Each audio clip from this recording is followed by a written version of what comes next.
Fala galera, tudo bem? Nesse material que a gente tem agora, nós vamos falar sobre a configuração eletrônica. Como é que funciona isso? O átomo, ele é organizado de que forma? Nós temos o núcleo, onde estão os prótons e os nêutrons, e a eletrosfera, onde estão os elétrons. E nessa matéria, nessa parte da matéria, nós vamos falar exatamente sobre a eletrosfera, sobre como esses elétrons estão organizados aí dentro. Tá legal? Então é mais ou menos assim que a gente vai trabalhar aí nesse momento.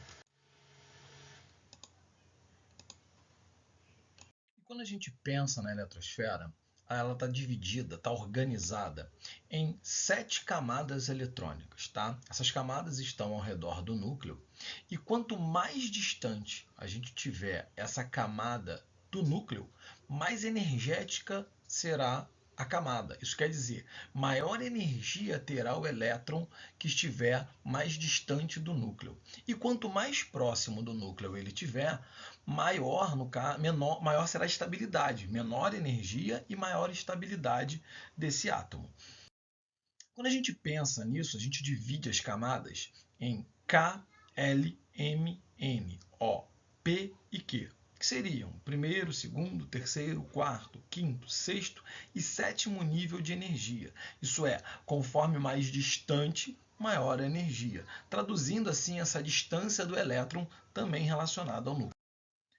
Quando você pensa no nível das camadas eletrônicas, ali dentro nós temos os chamados subníveis. Eles indicam a forma que o elétron vai se movimentar, a chamada trajetória do elétron. Essa trajetória ela pode ser de 4 formas. E nós temos os subníveis S, P, D e F.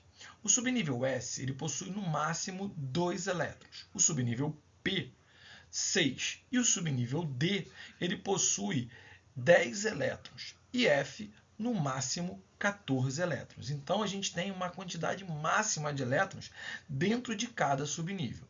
Um detalhe importante que ali também nós temos uma ordem crescente de energia, né? O subnível S é o de menor energia e o subnível F é o de maior. Linus Pauling foi o cara que conseguiu organizar esse diagrama, né, chamado diagrama de Pauling, que facilita o entendimento para a gente ter a ordem energética. Reparem que as camadas se entrelaçam. Isso é, você tem elétrons dentro de uma mesma camada, porém com energias diferentes. E camadas mais externas, onde o elétron tem menos energia do que aquele que está numa camada mais interna, dependendo do posicionamento. Esse diagrama ele é fundamental para o entendimento das camadas eletrônicas e da configuração eletrônica. Quando você faz a distribuição eletrônica, nós temos, por exemplo, ali o oxigênio. O número atômico dele é 8. Consequentemente, ele possui 8 prótons. Isso também vai indicar que ele tem 8 elétrons. E essa quantidade de elétrons ela vai ser distribuída dentro desse diagrama, seguindo a ordem que a seta vermelha me diz. Então, por exemplo, eu começo lá pelo subnível 1s.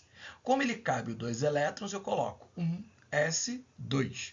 Em seguida, novamente seguindo a seta, nós temos o 2s, novamente com 2 elétrons. E aí nós temos um detalhe. Quando nós vamos para o próximo subnível, o subnível 2p, o subnível P ele pode colocar no máximo 6 elétrons, mas é o máximo. Reparem que não são colocados os 6 elétrons. Por quê? Porque como o oxigênio possui 8 elétrons de seu total, como ele já tem 4, se eu colocar mais 6, eu vou ultrapassar essa quantidade. Então, coloco somente 4 elétrons, completando um total de 8 elétrons. Então, fica 1s2, 2s2, 2p4. Aí eu tenho as camadas. Cada camada é representada por esse número que vem à frente. Então, por exemplo, a camada K é representada pelo número 1. A camada L representada pelo número 2. Na camada K, eu tenho somente 2 elétrons, enquanto na camada L eu tenho um total de 6 elétrons. A mesma coisa é feita no magnésio, que tem 12. Seguindo a ordem, eu chego até o subnível 3s e coloco ali 2 elétrons. Novamente, a camada K, 2 elétrons. A camada L, 8 elétrons. E a camada M, 2 elétrons. E o mesmo é feito para o ferro, que possui no total 26 elétrons.